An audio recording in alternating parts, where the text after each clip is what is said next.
चलिए आइए मेरे प्यार छात्र, आज का वीडियो खास होने वाले हैं।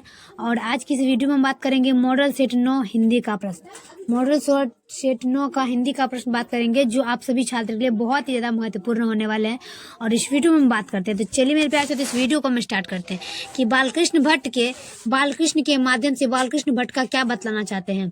बातचीत की शैली याद रखेंगे कि बातचीत के माध्यम से बालकृष्ण भट्ट क्या बतलाना चाहते हैं। तो बातचीत की शैली, तो इसका आंसर क्या होगा? ऑप्शन नंबर ए हो जाएगा, बातचीत की शैली।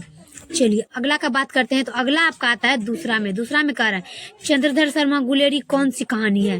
तो चंद्रधर शर्मा गुलेरी की कहानी हो जाएगा उसने कहा था। चंद्रधर शर्मा गुलेरी उसने कहा था, ऑप्शन नंबर सी। चलिए अगला देखेंगे कि संपूर्ण क्रांति का नारा किसने दिया था? जयप्रकाश नारायण ने।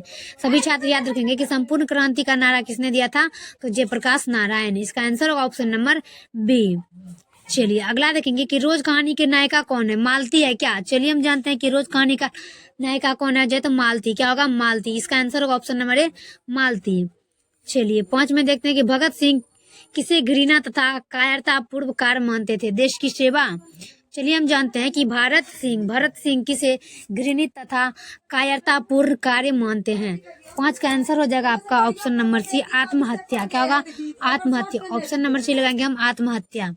चलिए अगला का बात करते हैं। अगला आपका आता है 6 में प्रश्न क्या कह रहा है कि तीरिज कहानी किस शैली में लिखी गई है? तीरिज कहानी किस शैली में लिखी गई है? 6 का देखेंगे तो इसका आंसर होगा आत्मकथात्मक शैली। इसका आंसर होगा ऑप्शन नंबर सी। चलिए 7 में देखेंगे कि ज्येष्ठ कृष्णमूर्ति की शिक्षा कृति क्या है? ज्येष्ठ कृष्णमूर्ति की शिक्षा कृति क्या है? 7 को जगह संभाषण। क्या होगा? संभाषण। इसका आंसर होगा ऑप्शन नंबर ए, संभाषण। चलिए अगला का बात करते हैं, तो अगला आपका आता है 8 में कह रहा है कि हंसते हुए मेरा अकेलापन किस विद्या की रचना है? हंसते हुए मेरा अकेलापन किस विद्या की रचना है? 8 का आंसर हो जाएगा डायरी। क्या होगा? डायरी। ऑप्शन नंबर बी लगाएंगे हम, डायरी। चलिए अगला देख लेंगे हम 9 का कि प्रगीत और समाज क्या है? प्रगीत और समाज क्या है? याद रखेंगे प्रगीत और समाज क्या है? निबंध। क्या हो जाएगा? निबंध। याद रखेंगे हम, निबंध। Option number A. चलिए अगला देखेंगे हम 10 का। 10 में कह रहा है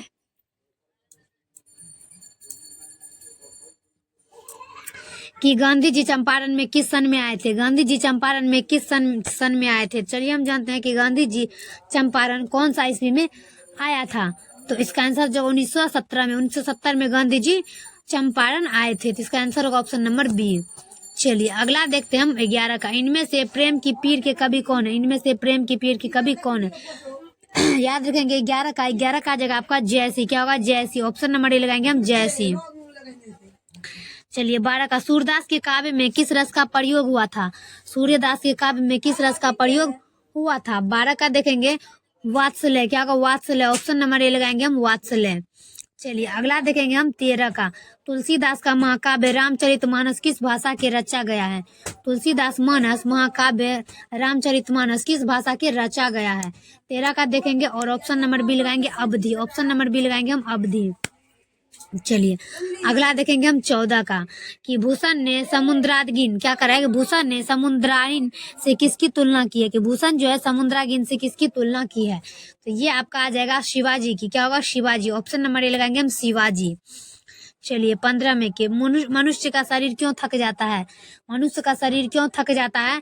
तो मन की चंचलता से मनुष्य का शरीर थकता है। इसका आंसर होगा ऑप्शन नंबर बी।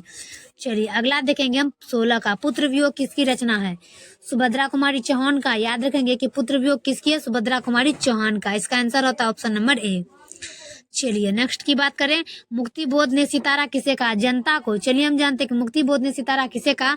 तो जनता को। सभी छात्र याद रखेंगे मुक्ति बोध सितारा किसने कहा? जनता को मुक्ति बोध ने कहा सितारा। Option number A. चलिए अगला देखेंगे 18 का कि अशोक वाजपेयी की कविता क्या है? अशोक वाजपेयी की कविता क्या? 18 का देखेंगे हार जीत। क्या होगा? हार जीत। ऑप्शन नंबर बी लगाएंगे हम, हार जीत। चलिए 19 का कि किस रचना के लिए ज्ञानेंद्र पति को साहित्य अकादमी पुरस्कार 2006 से प्रदान किया गया है?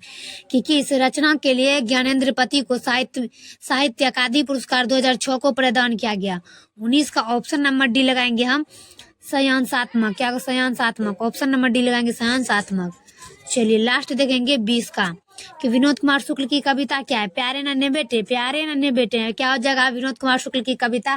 प्यारे नन्हे बेटे।